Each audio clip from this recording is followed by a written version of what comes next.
දන්නවද මුළු ලෝකයේම ඇස් වහලා පාකිස්තානය කොහොමද ලෝකයේ 7 වෙනි න්‍යෂ්ටික බලවතා උනේ කොහොමද කියලා. අද මම ඔයාලට කියන්න යන්නේ හරියට හොලිවුඩ් ස්පයි ත්‍රිලර් එකක් වගේ ඇඟ කිලි පොලා යන ඇත්තම කතාවක්. අපේ අසල්වැසි පාකිස්තානය ලෝකයේම හොල්ලලා න්‍යෂ්ටික බලවතෙක් උනේ කොහොමද? ඒ වගේම මේක පිටිපස්සේ තියෙන ලොකු කැපකිරීම, හොර රහස් ගනුදෙනු සහ මුළු ලෝකයේම ඇස් වලට වැලි ගහපු ඇදහිය නොහැකි මෙහෙයුම් ගැන දැනගන්නත් අද ඔයාට පුළුවන්. මේ කතාව පටන් ගන්නේ 1970 දශකයේදී. 1971දී පාකිස්තානය ඉන්දියාවත් එක්ක කරපු යුද්ධෙන් දරුණු ලෙස පරාජයට පත් වුණා. ඒ විතරක් නෙවෙයි පාකිස්තානය දෙකට බෙදිලා බංගලාදේශය කියන රට බිහුනෙත් මේ යුද්ධෙන් පස්සේ. මේක පාකිස්තාන හමුදාවටයි ඒ රටේ මිනිස්සුන්ටයි දරා ගන්න බැරි ලොකු අවමානයක් වුණා. මේ වගේ දෙයක් පාකිස්තානයට කවදාවත් ආයේ වෙන්න දෙන්නේ නැහැ කියන හැඟීම ඇති කරපු මොහොතක්. ඉන්දියාවේ හමුදා ආධිපත්‍ය ගැන පාකිස්තානයට ලොකු බයක් ඇති වුණා. ඔන්න ඔය අතරේ තමයි 1974 දී ඉන්දියාව ස්මයිලිං බුද්ධ කියන කේතනාමයෙන් තමන්ගේ පළවෙනි න්‍යෂ්ටික පරීක්ෂණය කළේ. මේකෙන් පාකිස්තානය හොඳටම බය වුණා. මොකද ඉන්දියාව ළඟ න්‍යෂ්ටික බෝම්බයක් තියෙද්දී තමන් ළඟ නැති වුණොත් කවදා හරි ඉන්දියාව පාකිස්තානය සම්පූර්ණයෙන් යටත් කරගනී කියලා ඔවුන්ට ලොකු බයක් තිබුණා. අන්න ඒ වෙලාවේ තමයි පාකිස්තාන අගමැති සුල්ෆිකාර් අලි භූතෝ ලෝකෙම හොල්ලපු ඒ ප්‍රසිද්ධ කතාව කළේ. එයා කිව්වා අපිට තනකොළ කාලා බඩගින්නේ ඉන්න උනත් කමක් නැහැ. අපි අනිවාර්යෙන් අපේම කියලා පරමාණු බෝම්බයක් හදා ගන්නවා කියලා. ඒක තමයි පාකිස්තානයේ never again මොහොත උනේ. මේක පාකිස්තානයේ න්‍යෂ්ටික වැඩපිළිවෙලේ නිල ආරම්භය වුණා. දැන් බෝම්බයක් හදන්න තීරණය කළාට ඒකට අවශ්‍ය තාක්ෂණය පාකිස්තානය ළඟ තිබුණේ නැහැ. ඔන්න ඔය වෙලාවේ තමයි මේ කතාවේ ප්‍රධානම චරිතය එන්නේ. ඒ තමයි ඩොක්ටර් අබ්දුල් කාදර් කාන්. එහෙමත් නැත්නම් එයාට කියනවා ඒ.කියු. කාන් කියලා. කාන් ඒ කාලේ වැඩ කළේ නෙදර්ලන්තයේ තියෙන යුරෙන්කෝ කියන යුරේනියම් පිරිපහදු කරන ආයතනයක. එයා එතන හිටපු ඉහළම විද්‍යාඥයෙක්. 1975 දී කාන් මොකද කළේ? එයා යුරේනියම් පිරිපහදු කරන්න අවශ්‍ය කරන සෙන්ට්‍රිෆියුජ් යන්ත්‍රවල රහස් සැලසුම් එහෙමත් නැත්නම් බ්ලූප්‍රින්ට්ස් හොර රහසෙම කොපි කරගත්තා. මේක හරියට හොලිවුඩ් චිත්‍රපටයක වගේ රහස් මෙහෙයුමක්. ඊට පස්සේ එයා ඒ ඔක්කොම සැලසුම් අරගෙන පාකිස්තානයට පැනලා ආවා. ඉතින් පාකිස්තානයට ආපු කාන්ව පිළිගත්තේ ජාතික වීරයෙක් විදිහට. භූතෝ එයාට සම්පූර්ණ බලය දුන්නා කහුටා රිසර්ච් ලැබොරටරිස් පටන් ගන්න. මේක මුළු ලෝකයටම හොරෙන් කරපු රහස් ව්‍යාපෘතියක්. පාකිස්තානය මුළු ලෝකයම රවට්ටලා යුරෝපයේ සහ ඇමරිකාවේ තියෙන සමාගම් වලින් බෝම්බයට අවශ්‍ය කරන කුඩා කොටස් සාමාන්‍ය බඩු බාහිර විදියට හොර පාරෙන් ගෙන්න ගත්තා. මේක හරියට ජාත්‍යන්තර ජාවාරමක් වගේ. දැන් ඔයාලා බලනවා ඇති මෙච්චර දෙයක් පාකිස්තානය කරද්දී ඇමරිකාව මේ දිහා බලන් හිටියා කියලා. නැහැ. CIA එක 70 දශකයේ ඉඳන්ම පාකිස්තානයේ න්‍යෂ්ටික වැඩපිළිවෙල දිහා ඇහැ ගහගෙන තමයි හිටියේ. ඇමරිකාව 1976 දී සිමින්ටන් ඇමෙන්ඩ්මන්ට් එකයි 1977 දී ග්ලෙන් ඇමෙන්ඩ්මන්ට් එකයි ගෙනල්ලා පාකිස්තානයට දෙන ආධාර කපා හැරියා. මේවා න්‍යෂ්ටික අවි හදන රටවලට ආධාර කපා හරින නීති. ඒ විතරක් නෙමෙයි ඇමරිකාව විසින් භූතෝට ලොකු බලපෑමක් කරා මේ න්‍යෂ්ටික වැඩසටහන වහාම නවත්තන්න කියලා. ඒ වගේම ඇමරිකාවේ බුද්ධ්‍යංශ විසින් පාකිස්තානයට යන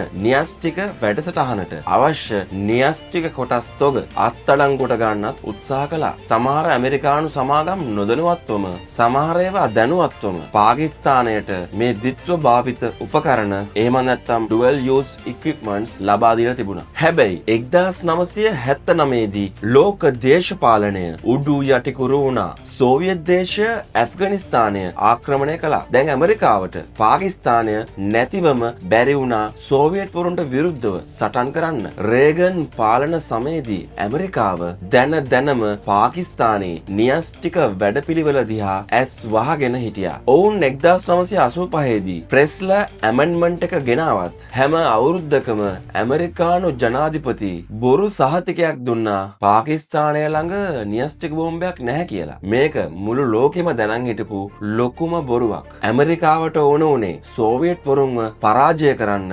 පාකිස්තානය පාවිච්චි කරන්න. අන්තිමට 1990 දී සෝවියට් වරු ඇෆ්ගනිස්තානෙන් ගියාට පස්සේ තමයි ඇමරිකාවේ බුෂ් පාලනය විසින් නැවතත් පාකිස්තානයට සම්බාධක දැම්මේ. හැබැයි ඉතින් ඒ වෙද්දිත් පාකිස්තානය වැඩේ කරලා ඉවරයි. ඇමරිකාවට පාකිස්තානය න්‍යෂ්ටික බෝම්බේ හදන එක නවත්තන්න බැරි වුණා. අපි දැන් බලමු ඉන්දියාව සහ ඊශ්‍රායලය කොහොමද පාකිස්තානය න්‍යෂ්ටික බලවතෙක් වෙන එක නවත්තන්න හැදුවේ කියලා. ඉන්දියාවේ රෝ ආයතනය පාකිස්තානයේ මේ කවුටාවල තියෙන පරීක්ෂණ මධ්‍යස්ථානයට රින්ගන්න හැමතිස්සෙම උත්සාහ කළා. 80 දශකයේ මුල් කාලයේදී ඉන්දියාව කවුටාවලට හදිස්සි ගුවන් ප්‍රහාරයක් එල්ල කරන්න සැලසුම් කළා. මේ වැඩේට ඊශ්‍රායලයේ මොසාඩ් ආයතනයත් සම්බන්ධ වුණා. ඒ මොකද ඊශ්‍රායලයේ බය වුණා මේ බෝම්බය ඉස්ලාමීය න්‍යෂ්ටික බෝම්බයක් වෙයි කියලා. මොකද මීට කලින් කිසිම ඉස්ලාමීය රටක් න්‍යෂ්ටික බෝම්බය හදලා තිබ්බේ නැහැ. මේ බෝම්බය පාකිස්තානයේ හැදුවොත් මේක තමයි පළවෙනි ඉස්ලාමීය රට න්‍යෂ්ටික බෝම්බයක් හදපු. ඉතින් ඊශ්‍රායලය 1981 දී ඉරාකයේ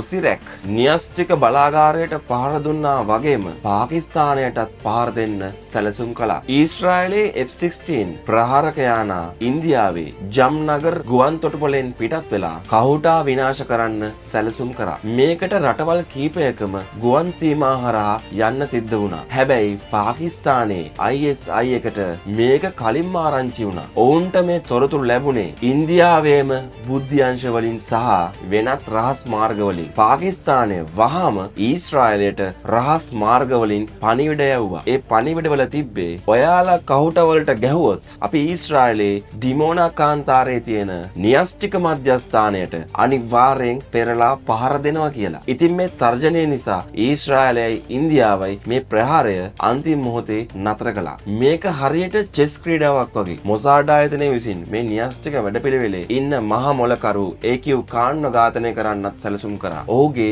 කීර්ති නාමයට හානි කරන්නත් උත්සාහ කරා. ඔයාලා හිතනවා ඇති පාකිස්තානය මේක තනියම කළා කියලා. නැහැ. මේකට චීනයේ විශාල උදව්වක් ලැබුණා. චීනය පාකිස්තානයට සම්පූර්ණ බෝම්බ සැලසුමක් සහ පිරිපහදු කරපු යුරේනියම් පවා රහසින් ලබා දුන්නා. ඒ විතරක් නෙවෙයි සෞදි අරාබිය මේ වැඩේට අවශ්‍ය විශාල මුදල් කන්දරාවක් ලබා දුන්නා. තවත් පුදුම හිතෙන කතාවක් තමයි පාකිස්තානය උතුරු කොරියාවට තමන්ගේ න්‍යෂ්ටික තාක්ෂණය දීලා ඒ වෙනුවට උතුරු කොරියාවෙන් මිසයිල තාක්ෂණය ලබා ගත්තා. මේක හරියට ලෝකෙටම හොරෙන් කරපු ලොකු බිස්නස් එකක් වගේ. යුරෝපයේ පුරාම පැතිරුණු සැපයුම් කරුවන්ගේ රහස් ජාලයක් මේකට සම්බන්ධ වුණා. 1998 දී ඉන්දියාව පොක්රාන් 2 කියන න්‍යෂ්ටික පරීක්ෂණය සිද්ධ කළා. එහෙම නැත්නම් නියුක්ලියර් ටෙස්ට් එක කළා. ඔවුන් ඇමරිකානු චන්ද්‍රිකාවලට අහුවෙන්නේ නැති වෙන්න රෑ කාලයේදී වෙස් වලාගෙන තමයි මේ වැඩේ කළේ. මේකෙන් පස්සේ පාකිස්තානයට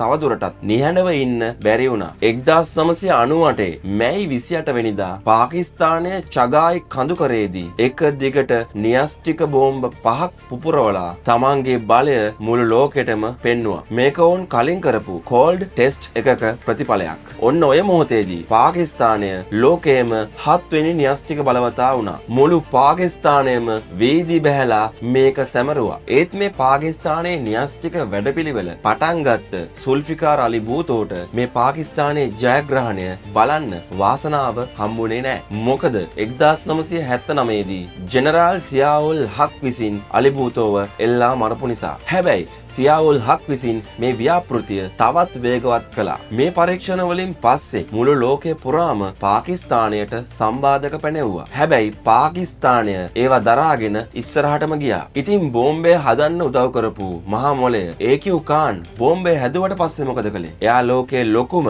න්‍යෂ්ටික කළු කඩේ පටන් ගත්තා. එයා ඉරානයට, ලිබියාවට සහ උතුරු කොරියාවට හොර රහසේම න්‍යෂ්ටික තාක්ෂණය විකුණුවා. මේක හරියට ජාත්‍යන්තර අපරාධ ජාලයක් වගේ. යුරෝපය, අප්‍රිකාව, ආසියාව පුරාම මැදිහත් කරුවන් මේකට සම්බන්ධ වුණා. එයා න්‍යෂ්ටික බෝම්බ හදන්න අවශ්‍ය වෙන සෙන්ට්‍රිෆියුජ් උපකරණ සැලසුම්, බෝම්බ සැලසුම් සහ යුරේනියම් පිරිපහදු කිරීමේ තාක්ෂණය මේ රටවල් වලට දුන්නා. 2003 දී BBC චයිනා කියන නැව ලිබියාවට යද්දී අහු වුණාට පස්සේ තමයි මේ රහස් ඔක්කොම එළියට ආවේ. CIA එක විසින් මේ ජාලය හොයාගත්තේ මේ නැව් තොගේ ආණ්ඩුවය අත්අඩංගුවට ගත්තට පස්සේ ලිබියාවේ ගඩාෆි තමන්ගේ න්‍යෂ්ටික වැඩපිළිවෙල අතහැරලා කාන්ව පාවලා දුන්නා. අන්තිමට 2004 දී කාන්ට ටීවී එකට ඇවිල්ලා වැරද්ද පිළිගන්න සිද්ධ වුණා. හැබැයි පාකිස්තානයේ මුෂරෆ් පාලනය විසින් ඔහුව බේරගත්තා. එයා 2021 මැරෙනකම්ම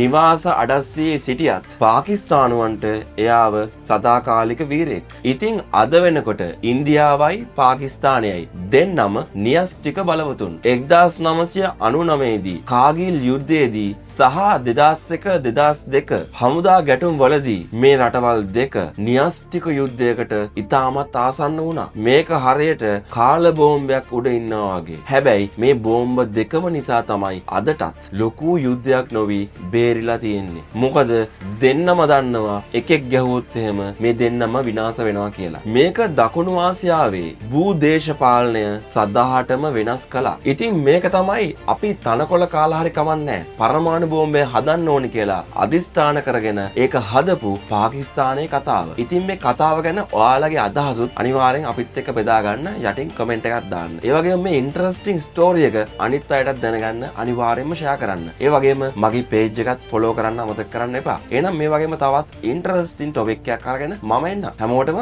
ජය වේවා.